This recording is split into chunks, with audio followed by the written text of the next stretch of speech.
40 years after the groundbreaking play for colored girls who have considered suicide when the rainbow was enough, and Ntozake Shange's iconic work is now being honored at the Schomburg Center for Research in Black Culture right here in New York City. The exhibit is called I Found God in Myself, and it opens tomorrow. Here with more on the installation is curator Souleo and featured artist Kimberly Mayhorn. Welcome to the show. Thank you. You know, people forget just how revolutionary this play was at the time, but it really inspired an entire generation of playwrights and really changed the way we look at the Black art scene. Talk to me more about the importance and significance of For Colored Girls. Oh my God, well, you know, Miss Shange was one of the pioneers, and she doesn't get enough due credit in terms of what she was talking about in terms of Black feminism. And, you know, feminism up until that point really was about focus on white women. But here she was saying we are colored girls, and we matter too, our voices matter.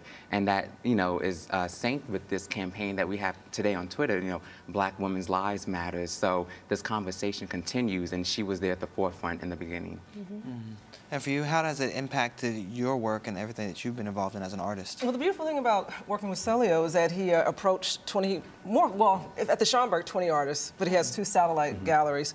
And so he gave us the task of reinterpreting our poem that he chose for us. And so I had the opening poem called Dark Phrases, and I named the poem Half Note Scattered, which is a line from the poem.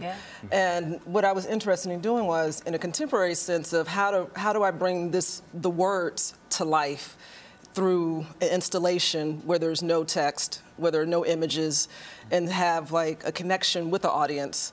And it was beautiful because last night at the press opening, she spoke about how, as a writer, she's thinking about the art, all the arts. And so that was wonderful just to see the inclusion of her as a writer, and you know how artists can reinterpret the work, and just the whole dialogue that it's all connected. Yeah, why do you think the work continues to resonate more than 40 years after it was first released? Oh my God, look at what we're going through with the missing Nigerian girls, you know, Marissa Alexander, transgender identity, trans females. So there are issues that remain, domestic violence, you know, Janae Rice, rape. So many issues remain a topic and have not been fully addressed and have not been addressed holistically, right? We've looked for surface resolutions. We've looked for even legal resolutions, but we haven't gotten to the hearts of everyone. And that, you know, that may never happen. There will always be these types of issues, but we have to continue the dialogue and continue the conversation. Well, how will this exhibit contribute to the conversation? What can we expect once there? Oh my God, okay, so this is amazing. This is a multi-gallery experience. So it's not only at the Schomburg Center in Harlem, it's also at La Maison des Arts and the Soul Studio. So at the Schomburg, Kimberly, along with several other artists, have created works inspired by each poem, and at the other spaces we have works that speak to contemporary issues from the text as well. Now, Kimberly, why was it important for you to be a part of this project? Well, I think just to the history of Ntozake's work and what she stands for in literature in the Black community, and also as a Black woman. You know, how can I do her work service in an artistic way, you know, and reach artistic audience. You know, there may be audience who did not know about Ntozake's work, you know, just based on how old they are. You know, or it was interesting for me to see an entirely new audience introduced to her work through the Tyler Perry film, and they thought that that was the original, and I said, oh no, there was no lady in white. Love you, Whoopi Goldberg, but that was not in the text. Let's just get that clear. And it was actually 2 books, you know, a book and 2 movies before. So there was a teleplay to be translated.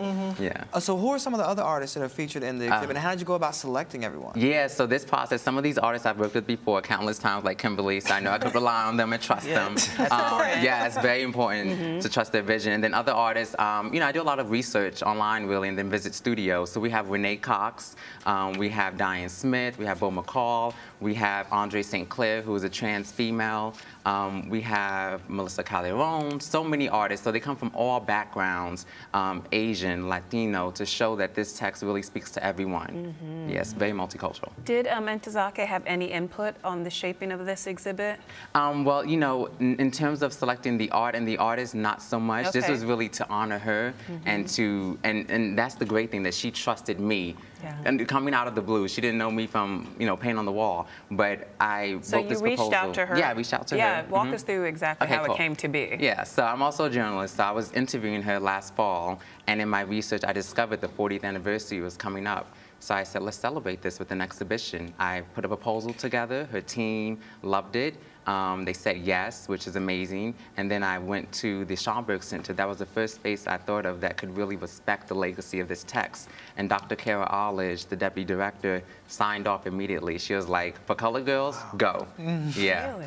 Yeah. Oh, wow. Wow, Yeah. that's great. It's never that I know. easy. And, you know, well, you mean, I make it look so this easy. Well, you also have an event coming up at the Schomburg with Zaki. Yes. When is that, and tell us what we can expect? Yes, so October 15th, we'll have a Q&A with Ms. Shangay, where she will talk about the work and the impact and the legacy of it. She'll also be joined by Woody King of the New Federal Theater, who was one of the early producers of the production before it went to Broadway. And we'll also have some surprise guests as well. So it's going to be a lovely conversation. We understand that she's a bit under the weather. How is she feeling? Any updates? She's Yeah. okay. Okay, she's good now. Yeah, she's resting. She's good. So, you know, they emailed me and said that she was just so grateful for this opportunity and to make her happy, make her smile, to celebrate our heroes while they're still alive and with us is so special to me. Wow, and I'm sure this exhibit is special as well. We can't wait to see it. And it'll be at the Schomburg until January 3rd, correct? Yes. All right. Yes. Thank We're you so there. much. Thank you so much. Thank you so much for being here. Thank you. Yeah. And you're watching Arise Entertainment 360.